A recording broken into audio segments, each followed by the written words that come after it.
I always say that energy is a moving freight train, and it's exactly the words I use because people have no idea. Imagine all the life force you have in your loins, or all the energy it takes to digest a meal, all the energy it takes to run from Tyrannosaurus Rex. Instead of it being consumed outward, it's moving back up into the brain. And so when it starts to move and it hits the brain, all that energy, all the guilt, all the pain, all the suffering, all the fear is turning into pure energy, and it's moving back into the brain. And so when that experience happens, experience enriches the brain. The end product of experience, B, is called an emotion. So then most people, they wake up in the morning and they start off their day thinking about their problems, and those problems are wired as memories in their brain, and those memories are connected to certain people and things at certain times and places. All of a sudden, the moment they do that, their brain is a record of the past or thinking in the past. Those memories create emotions, and those emotions then are feedback from past experiences. So the whole entire state of being of a person is in the past. And you say to the person, why are you feeling so bad? Well, I had this event that happened to me 25 years ago, or 10 years ago, or last week, or 6 months ago. And what that means is they haven't been able to change since that event. So now you have an inner event that's more powerful than the past betrayal or trauma, the past shock. And the energy from that event is capturing all your brain's attention. But it's not coming from your outer world. It's coming from your inner world. And the moment you start feeling that elevated emotion, you're paying attention to the pictures in your mind, and you're creating a new long-term memory. And we could say that from a biological standpoint, you're rewiring your brain and sending a new emotional signature to your body, and your past is literally washed away. Now, we don't perceive things the way they are. We perceive things the way we are. So the moment your brain gets an upscale neurologically and you start feeling differently, your spectrum of reality is going to change, because you're no longer viewing your future through the lens of the past. And the side effect of that is psychological healing. It's emotional healing. It's people get their hearing back, people get their eyesight back, people get their cancer to go away, all their skin conditions disappear. I could go down the list in 1 second. In 1 second, they get a biological upgrade. If you're not being chased by a predator, and it's no longer the coworker who's working next to you, but if you're thinking about your bank account, and you're thinking about your enemy, and you're feeling hatred, and you're feeling fear, then you're turning on the stress response just by thought alone. And it's a scientific fact that the hormones of stress long-term downregulate genes and create disease. So if your thoughts can turn on the stress response, and the stress response pushes the genetic buttons that create disease, then your thoughts can make you sick.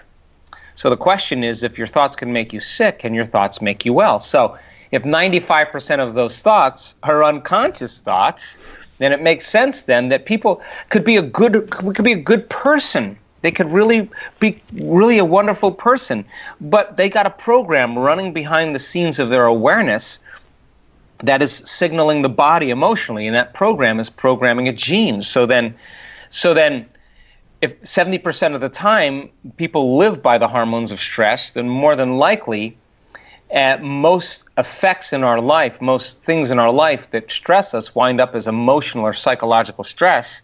75 to 90% of every person who walks into a healthcare facility walks into a doctor's office in the Western world because of emotional stress. That's 9 out of 10 people, or 8 out of 10 people.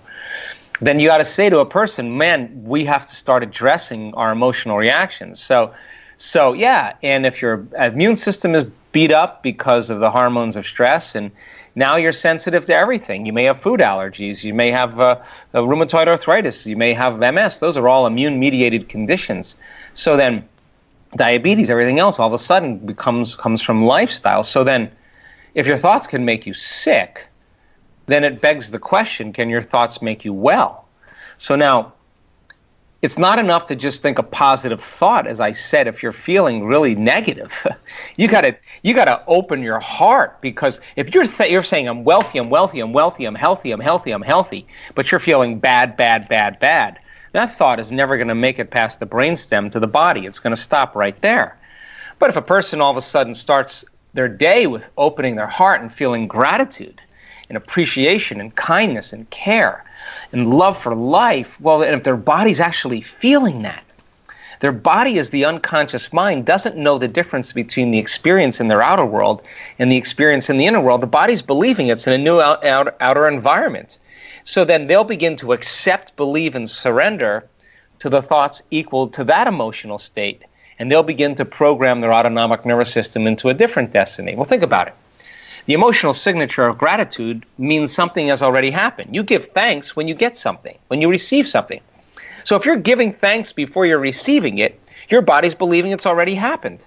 So then it'll accept the thought of your wealth. It'll accept the thought of your health because it's in alignment with the thought.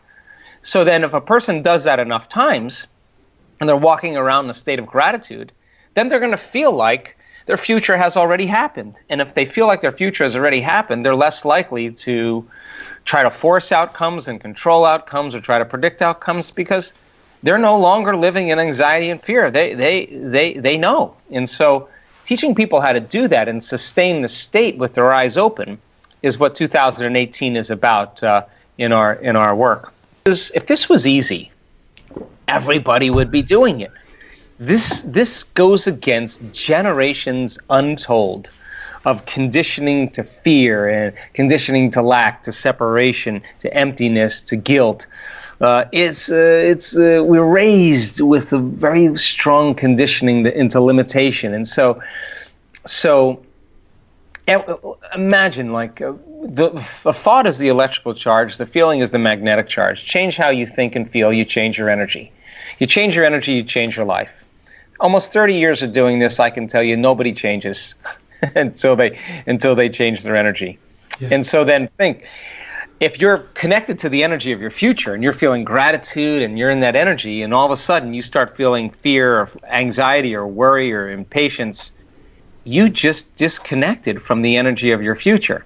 And now you're back to the energy of your past. You're back on the hamster wheel. So then nothing wrong with that. It happens to me every day. The question is, though, you're going to go, oh, I'm too upset to make my way back. Well, no, you're doing the meditations to become so familiar with that energy that you can say, give me a minute. I just need a minute. Close your eyes, bring up that state, change your energy, and you're going against the survival chemicals. That's greatness. And so you go unconscious. We all do. But then you got to make your way back and become conscious again. And the act of doing that enough times, it's unnatural. But if you keep doing what's unnatural over and over again, you'll become supernatural. That's exactly the whole purpose of this.